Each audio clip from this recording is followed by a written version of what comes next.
Eden garden stadium West Indies का lucky ground जहां वो कभी कोई मैच हारे ही नहीं थे। पिछली बार जब खेले थे तो T20 वर्ल्ड कप उठाकर लाए थे। इस बार में 196 का टारगेट, पावर प्ले में 2 विकेट, सूर्या फेल, हार्दिक भी नहीं चले। रिक्वायर्ड रन रेट 12 के करीब। हजारों लोगों की सांसें थमी हुई हैं, टीवी के सामने करोड़ों आंखें जमी हुई हैं। इंडिया को एकदम राइट ऑफ कर दिया था, लेकिन एक आदमी जमा रहा। ऐसा खेला मानो कुछ हुआ ही नहीं है। 50 गेंदों में 97 रन, अंत में एक और चौका मारकर हमें ना केवल टूर्नामेंट से बाहर होने से बचाया, बल्कि वर्ल्ड कप जीतने में ये पारी मील का पत्थर साबित हुई, जिसने हमें वर्ल्ड चैंपियन बना दिया। और उस समय T20 वर्ल्ड कप इतिहास का एक अमर लम्हा बन गया। ये T20 वर्ल्ड कप मैचेस भी कितने कमाल के होते हैं ना। 240 गेंदें होती हैं, लेकिन इतिहास सिर्फ 1-2 लम्हों में लिखा जाता है। एक स्पेल, एक इनिंग्स, कभी कभी तो एक कैच और पूरा देश जश्न या सन्नाटे में डूब सकता है। बात यहाँ पर स्ट्राइक रेट की नहीं, बात यहाँ पर इकोनॉमी की नहीं, नहीं मसला एवरेज का भी नहीं है। ये बात होती है इम्पैक्ट की। तो चलिए आज हम उन 5 सबसे क्रूशल एंड मेमोरेबल मोमेंट्स की कहानी आपको सुनाएंगे, जहां दबाव अपने चरम पर था, दिल की धड़कनें तेज थीं और खिलाड़ियों ने वो किया जो सिर्फ चैंपियन करते हैं। ये वो लम्हे हैं जिन्होंने मैच नहीं, वर्ल्ड कप जिताया। इन्हीं चैंपियन खिलाड़ियों से मिलकर आईसीसी की टीम ऑफ द टूर्नामेंट बनती है। लेकिन उनका क्या, जो उम्मीद के मुताबिक परफॉर्म नहीं करते, तो उनकी भी कुछ फ्लॉप 11 बननी चाहिए ना। कौन बनाएगा उन्हें? जी हाँ, हमने बना दिया है flop players of the tournament, यानी 2026 T20 वर्ल्ड कप की एक पूरी प्लेइंग 11 फ्लॉप प्लेयर्स की। वीडियो बड़ी दिलचस्प है, क्योंकि इसमें 3 खिलाड़ी पाकिस्तान से हैं, ऑस्ट्रेलिया से हैं और किस टीम से हैं, ये जानने के लिए आपको ये वाली वीडियो देखनी पड़ेगी, जिसका लिंक आपको कमेंट बॉक्स में पिन मिल जाएगा। जाइए और जाकर के देखिए। 2014 फाइनल, मलिंगा की रणनीति और कुलशेखरा की सटीकता।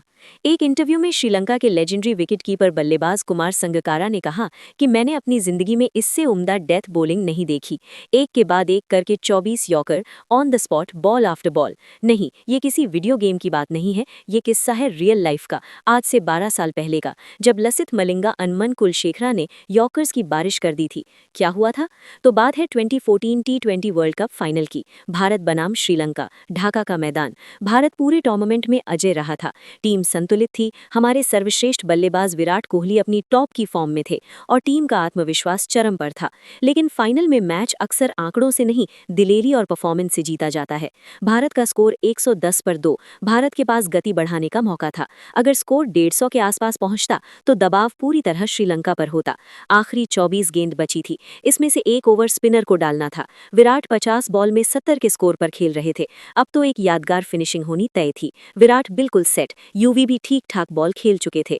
अब ऐसे में 50-55 रन तो आराम से आने ही थे। 8 विकेट इन हैंड। डगआउट में रैना, धोनी बैठे हुए थे। देखा जाए तो अपने चांस यहाँ 70-30 थे।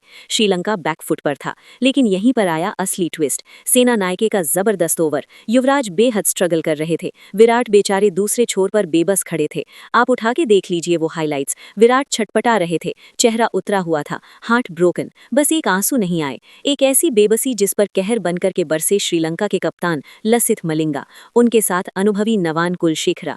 मलिंगा की यॉर्कर और कुलशेखरा की एक्यूरेट गेंदों ने भारतीय बल्लेबाजों को खुलकर खेलने का मौका ही नहीं दिया। वो आखिरी 3 ओवर, एक के बाद एक यॉर्कर। लोग यूवी को मां बहन की गालियां देते हैं कि आपने वो मैच हरवा दिया 21 बॉल में 11 रन बनाकर। नो डाउट गंदी बैटिंग की, जिन गेंदों को मारा जा सकता था वो मिस हुई। लेकिन यहाँ असली तारीफ बनती है इन गेंदबाजों की, जिन्होंने यूवी के पैर बांध दिए। पर क्या सारा दोष यूवी का ही था? बिल्कुल नहीं। उस मैच में 7 गेंदों में केवल 4 रन धोनी के भी थे। ये 7 में 24 भी हो सकते थे। रिवी की एक्स्ट्रा बॉल्स को कवर भी कर सकते थे। आप खुद सोचिए कितनी सटीक यॉर्कर रही होगी जिसने धोनी के भी हाथ मार दिए। उस दिन एक भी हेलीकॉप्टर शॉट नहीं आया, टोटल क्रैश। बहुत ट्राई किया लेकिन एक भी बाउंड्री नहीं लगी। इन दोनों की नाइटमेयर बैटिंग ने विराट को स्ट्राइक पर ही नहीं आने दिया। उनका भी मोमेंटम चूर चूर हो गया। अंतिम 4 ओवरों में भारत मिली तो केवल 8 गए थे, जिस पर उनके भी केवल 7 रन ही आए और भारत ने आखिरी 4 ओवर में केवल 19 रन जोड़कर 130 पर 4 बनाए। इनमें से 77 रन तो विराट के थे। कागज पर यह स्कोर सम्मानजनक था, लेकिन फाइनल जैसे मंच पर यह बिलो पार था। श्रीलंका का कॉन्फिडेंस बेहद हाई था। बल्लेबाजी में आए कुमार संगकारा। उन्होंने भी अपने आखिरी मैच में आइकॉनिक 52 नाबाद रन बनाए और श्रीलंका को उनका पहला T20 वर्ल्ड कप दिलाया। अब सवाल ये उठता है कि इस लम्हे का महत्व क्या था? असली कहानी ही इन अंतिम 4 ओवर्स में लिखी गई। यहाँ विकेटों से ज्यादा महत्वपूर्ण रनों का रुकना था। फाइनल में 15-20 रन का फर्क मैच का रुख बदल सकता है। श्रीलंका ने वही किया। उन्होंने भारत को उस स्कोर तक पहुंचने से रोक दिया जहां से वापसी मुश्किल होती। ये केवल अच्छी गेंदबाजी नहीं थी, ये स्ट्रैटेजी थी, फूल प्रूफ प्लान था। श्रीलंका ने मैच को अपनी गति से चलाया। उन्होंने भारत की ताकत, डेथ ओवर्स में रन बनाने की क्षमता को भी भेल कर दिया। ये वही क्षण था जहां फाइनल का संतुलन और समीकरण पूरी तरीके से बदल गए। अब आते हैं 2021 world cup semifinal. Matthew Wade के उन 3 को आप नहीं भूल सकते, जब एक नहीं उस वर्ल्ड कप को जिताने के लिए 3 छक्के लगाने पड़े थे मैथ्यू वेड को। बात है 2021 की, दुबई वर्ल्ड कप सेमीफाइनल। एक तरफ थी नंबर 1 टीम, उस वक्त ये सच में नंबर 1 थे, 90 पाकिस्तान, जो पूरे टूर्नामेंट में जय रहे थे। हमें तो क्या, न्यूजीलैंड को भी पटकनी दे दी थी। सेमीफाइनल में भी मैच इनके नियंत्रण में दिख रहा था। ऑस्ट्रेलिया को डेथ ओवरों में तगड़ा चैलेंज था। वो बना बनाया मैच था पाकिस्तान का। 4 ओवर्स में 50 रन की जरूरत थी, फिर 2 ओवर में 22 रन बचे थे। गेंद थामे थे तेज गेंदबाज शाहीन अफरीदी, स्ट्राइक पर थे मैथ्यू वेड। शाहीन उस वक्त सही रास्ते पर थे, वाकई में प्रीमियम बॉलर बन सकते थे। मौका था एक यादगार ओवर डालने का, चांस क्रिएट हो गया, मैथ्यू वेड का कैच चढ़ गया। लेकिन हसन अली पहले 4 ओवर में 44 रन खाए, फिर भाई ने कैच छोड़ दिया। देखिए, कैच ड्रॉप करना तो पाकिस्तान के खून में है। गंदी फील्डिंग की इनकी हेल्दी लेगेसी सदियों से चलती आ रही है, ये कोई नई बात नहीं है। देखा जाए तो 9 बॉल में 18 रन अभी भी बचाए जा सकते थे और अफरीदी का फॉर्म शानदार था।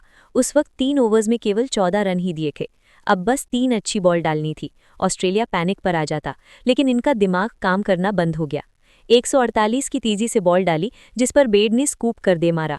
रन चाहिए थे, अगली बॉल स्लॉट में ही डाल दी, फिर एक फुल टॉस ही फेंक दी।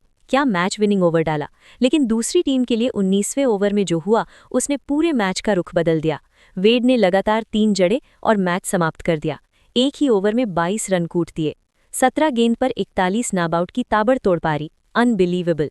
तो इस लम्हे का महत्व सिर्फ रोमांच नहीं था, ये मेंटल टफनेस का प्रदर्शन था। पाकिस्तान के पास अनुभव, गति और आत्मविश्वास था, लेकिन वेड ने दबाव को अवसर में बदला, पेस का ही मजाक बना दिया। बेहद मुश्किल थे वो। अगर पाकिस्तान ये मैच जीतता तो उनका आत्मविश्वास फाइनल में और मजबूत होता, लेकिन इस जीत ने ऑस्ट्रेलिया को वो विश्वास दिया जिसके दम पर उसने अपना पहला T20 वर्ल्ड कप जीता। ये 3 केवल रन नहीं थे, ये चैंपियन मानसिकता का प्रमाण थे। इन 3 सिक्सेस ने ऑस्ट्रेलिया को फाइनल में पहुंचाया और वही आत्मविश्वास उन्हें खिताब तक ले गया। 2022 फाइनल, बेन स्टोक्स का पुनर्जन्म। 2016 का फाइनल आज भी क्रिकेट इतिहास में याद किया जाता है, जब बेन स्टोक्स के ओवर में 4 छक्के लगे थे। वो क्षण किसी भी खिलाड़ी के आत्मविश्वास को तोड़ सकता था। लेकिन कहते हैं ना कि जिंदगी हर किसी को दूसरा मौका नहीं देती, और जिसे दे दे फिर उसे सिकंदर बनाकर के छोड़ती है। नहीं, सिकंदर राजा नहीं, मुकद्दर का सिकंदर बनाकर।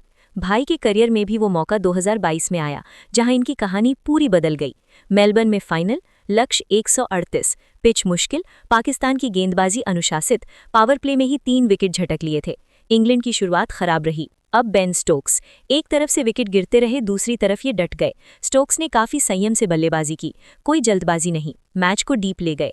पाकिस्तान ने पूरा जोर लगा दिया था, लेकिन सिर्फ एक ही बंदा आउट नहीं कर पाए। अगर स्टोक्स को आउट कर लेते तो वर्ल्ड कप जीत जाते, लेकिन भाई ने 49 बॉल में 52 नाबआउट रन बनाकर उन्होंने इंग्लैंड को जीत दिलाई। अधिकतर गेंदों पर ये स्ट्रगल ही कर रहे थे, लेकिन वो ग्रिट, वो परसीवरेंस ही थी जो इंग्लैंड को चैंपियन बना गई। इस लम्हे का महत्व इंडिविजुअल और आइकॉनिक दोनों था। ये सिर्फ एक फाइनल जीतना नहीं था, ये खिलाड़ी को खुद को रिडीम कराना था। ये दिखाता है कि असली महानता असफलता के बाद वापसी में है। स्टोक्स की पारी ने इंग्लैंड को 2 अलग अलग प्रारूपों में विश्व चैंपियन बनने का गौरव दिलाया। 2016 semifinal.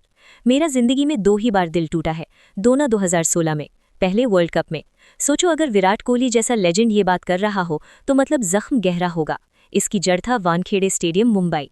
T20 world cup semifinal, बेहद गर्मी थी, जहां कोहली ने आग लगा दी थी। भारत ने 192 रन बनाए थे। विराट की पीक फॉर्म बैटिंग, यादगार 89 रन की पारी। ये स्कोर सेमीफाइनल में बेहद शानदार माना जाता है और ये मैच विनिंग भी लग रहा था। जब पहले 3 ओवर में ही क्रिस गेल अल सेमल्स को सस्ते में निपटा दिया, दर्शकों को विश्वास था कि टीम फाइनल में पहुंच जाएगी। लेंडल सेमल्स, जिस टीम की 15 में भी नहीं थे, इंजरी रिप्लेसमेंट बनके टपके थे। टीम से जुड़े 4 ही दिन हुए थे, यहाँ गेम चेंजर बनके आए। सिमंस 2 बार आउट हुए, पहले 18 पर, फिर 50 पर, दोनों बार नो बॉल की वजह से, और तीसरी बार कैच पकड़ते वक्त जड्डू का पैर बाउंड्री पर लग गया। क्रिकेट में ऐसे मौके अक्सर निर्णायक साबित होते हैं। भारत ने उन पलों को गंवा दिया। इसके बाद सिमंस ने 82 रन नाबाद बनाए। उन्होंने जोखिम लिया, लेकिन घबराहट नहीं दिखाई। हर ओवर के साथ भारतीय गेंदबाजों पर दबाव बढ़ता गया, यहाँ तक कि अनुभवी रविचंद्रन अश्विन भी उस रात नियंत्रण में नहीं दिखे। इस लम्हे की अहमियत क्या थी? सेमीफाइनल ही असली फाइनल होता है। यहाँ हारने का मतलब ट्रॉफी से बाहर होना।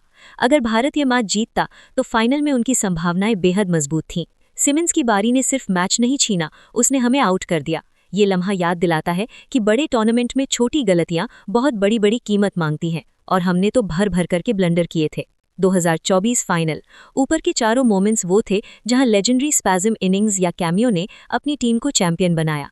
लेकिन ये बात है फील्डिंग की, उस कारनामे की जिसने भारतीय क्रिकेट फैंस को भरपूर खुशियां दी, 17 साल का सूखा खत्म किया। वो एक कहावत है ना, कैचेस विन मैचेस, लेकिन ये उसका भी बाप निकला, क्योंकि मैच नहीं वर्ल्ड कप जिता दिया। बात है 2024 वर्ल्ड कप फाइनल की। भारत बनाम दक्षिण अफ्रीका। मैच अंतिम ओवर में पहुंच चुका था, दबाव चरम पर था। हालांकि 30 बॉल 30 रन चाहिए थे, लेकिन वहां पर चोकर्स जाग गए और खूब रायता फैलाया। ले देकर अंत में बात आखिरी ओवर पर फंस गई। स्ट्राइक पर थे डेविड मिलर, वो बंदा जो हमेशा ही बड़े मौकों पर गरजा है, गेंदबाजों पर खूब बरसा है। गेंद थी पांड्या के हाथ में, भाई ने डाली फुल टॉस, गेंद हवा में गई, बाउंड्री की ओर, लॉन्ग ऑफ के ऊपर से साफ जा रहा था। लेकिन यहाँ खड़े थे मिस्टर 360 डिग्री सूर्य कुमार यादव। उन्होंने बॉडी का संतुलन बनाते हुए पहले बॉल को बाउंड्री से अंदर खींचा, फिर हाई प्रेशर में कैच पकड़ा। ये कैच केवल तकनीकी रूप से कठिन नहीं था, बल्कि मानसिक रूप से भी बहुत मुश्किल था। एक वर्ल्ड कप का भाग्य बदलने वाला निर्णायक लम्हा था। अगर वो कैच छूट जाता तो परिणाम बदल सकता था। तो इस लम्हे का क्या महत्व था? भारत लंबे समय से आईसीसी ट्रॉफी का इंतजार कर रहा था। एक कैच प्रतीक था तैयारी, फोकस और बड़े मंच पर ना घबराने की। इसने टीम के आत्मविश्वास को अस्थायी रूप से मजबूत किया। कभी कभी बल्लेबाजी या गेंदबाजी नहीं, फील्डिंग इतिहास लिखती है। तभी तो क्रिकेट इतिहास में खिलाड़ियों को फील्डिंग के लिए भी मैन ऑफ द मैच मिले हैं। क्या नहीं जानते? नहीं, ऐसा कई बार हुआ है। इसका भी एक अलग इतिहास है। अगर विश्वास ना हो तो कमेंट में आप fielding man of the match लिखिएगा, हम इस पर भी बात करेंगे। लेकिन तभी अगर आप इंटरेस्टेड हो तो बाकी कमेंट करके बताइए इन सब में आपका सबसे फेवरेट लम्हा कौन सा था। तो दोस्तों, उम्मीद करते हैं कि आपको ये वीडियो पसंद आई होगी। वीडियो अच्छी लगी हो तो प्लीज़ लाइक कीजिए, शेयर कीजिए। चैनल पर नए तो प्लीज़ इसे सब्सक्राइब करना ना भूलिए। मिलते हैं आपसे अगली वीडियो में।